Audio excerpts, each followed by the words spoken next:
is putting the power and saying, Allah, you make this decision. I am stepping out of it. We have free will. We have the right to make our own decision, correct? But when you make istikhara, you're saying, Allah, you make this decision. You make the choice for me. It's like you really, really trust somebody in this life, and you tell them you choose. You say, it's your choice, Habibti, right? So you decide exactly what happens for that person. So you have to think about what are all the possibilities. But our mind is limited. What we know of possibilities is limited. Allah knows every possible outcome. So you're saying you have power and I don't. You have knowledge and I don't. You are the knower of hidden things. Oh Allah, if in your knowledge this matter, and then you mention it, marrying so-and-so, is good for me both in this world and the hereafter, then ordain it for me and make it easy for me. And if in your knowledge it's bad for me, for my religion, my livelihood, my affairs, then turn me away from it and turn it away from me and ordain for me the good, wherever it may be, and make me pleased with it. You're saying to Allah, take the choice. I want the choice that's best for me. Is that the choice necessarily that's going to make me happy? Is that the choice necessarily that's going to be the easiest path? If I say, Allah, choose for me the man that I'm going to marry, and the guy comes and I feel like, it's good. This guy looks good.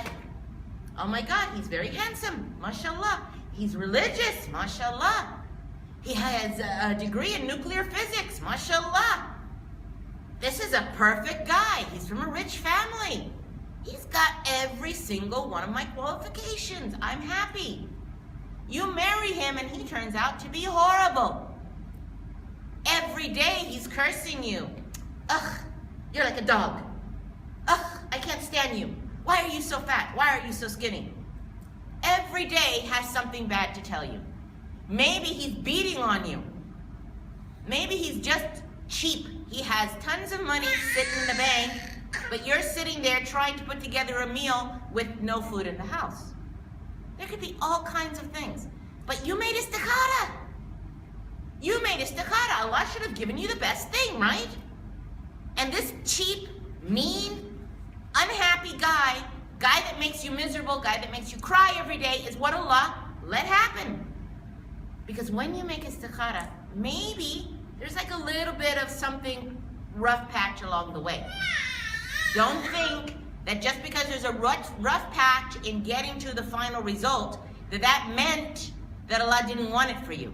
You said to Allah what? If it's good for me, give it to me. And if it's not, take it away from me. What does that mean? That means you told Allah, if this is bad, I don't want it. Stop it somehow.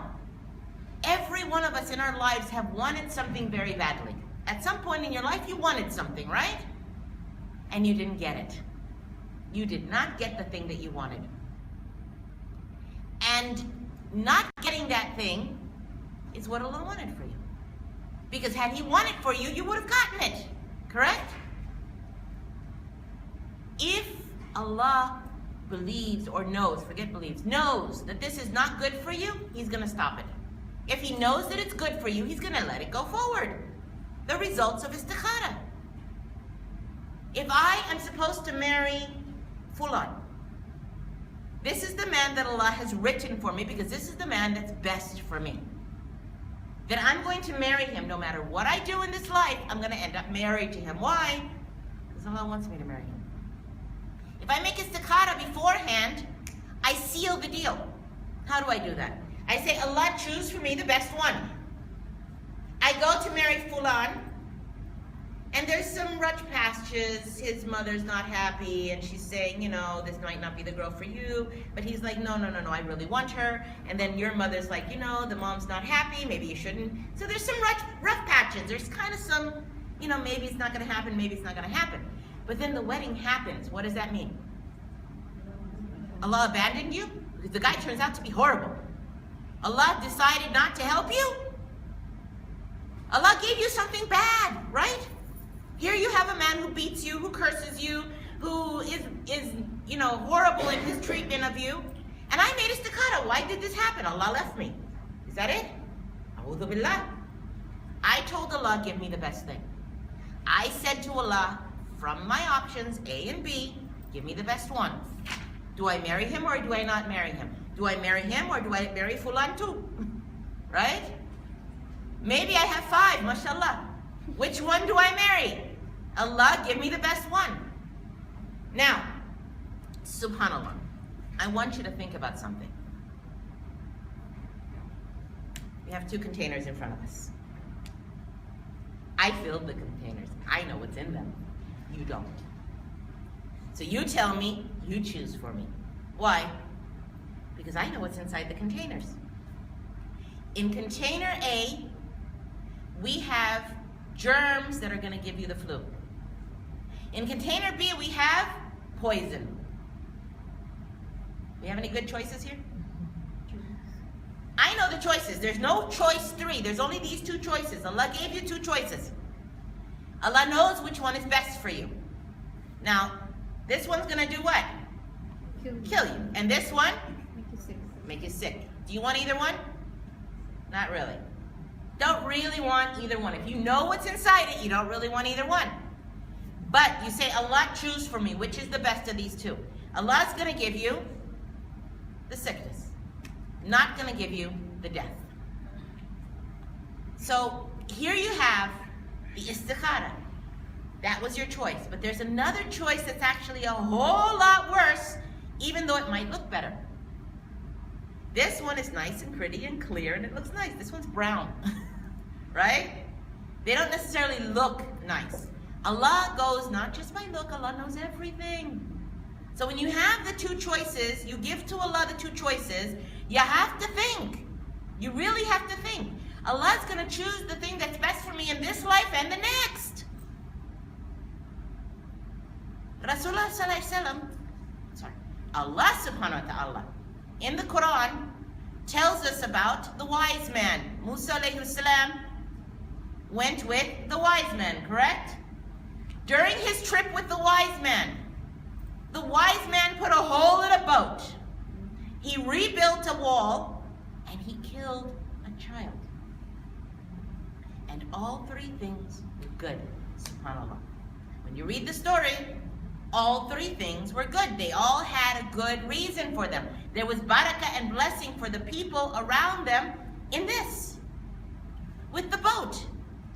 God does you a favor. You put a hole in his boat. But the hole in the boat saved his boat. Now at the moment he's sitting there thinking, oh, I have a hole in my boat. This is horrible. I'm going to lose money today. I really need the money. Oh Allah, why are you harming me this way? Because we don't know. We might say such words. But subhanAllah, what did Allah do? Allah sent this man to put a hole in the boat so that these people would have a boat tomorrow. There was somebody, a king, that was confiscating boats. So in order to keep the boat, he had to hurt the boat. Sometimes with us, you don't know. Maybe this horrible man is going to teach you patience. Maybe this horrible man, it's meant for you to divorce him. Maybe it's meant for you to be with this horrible man, know a horrible existence, divorce him, and be grateful for what you have. Maybe divorcing this man is what will lead you to marry some other guy who has 3 wives. But that other guy who has 3 wives is a fantastic husband and you love him till you die. Maybe. But as a young girl with no kids and never having married before, you wouldn't even think about Mr. 4 wives. But after you're kind of stuck with kids and you have a horrible ex-husband and your life is miserable, you're like, yeah, Allah, he'll take care of me. Inshallah, it'll be good. You end up in this situation and you're like, alhamdulillah, he's wonderful. 1/4 of him is worth 200 of this other guy. So you don't know what Allah is putting you up for. You don't know why Allah is putting you in the situation that He's putting you in. But you said it. You know and I don't know. You have power and I have no power. So if Allah wants something for you, you make istikhara, then what? Then you have to trust that whatever happens happens as a result is from Allah.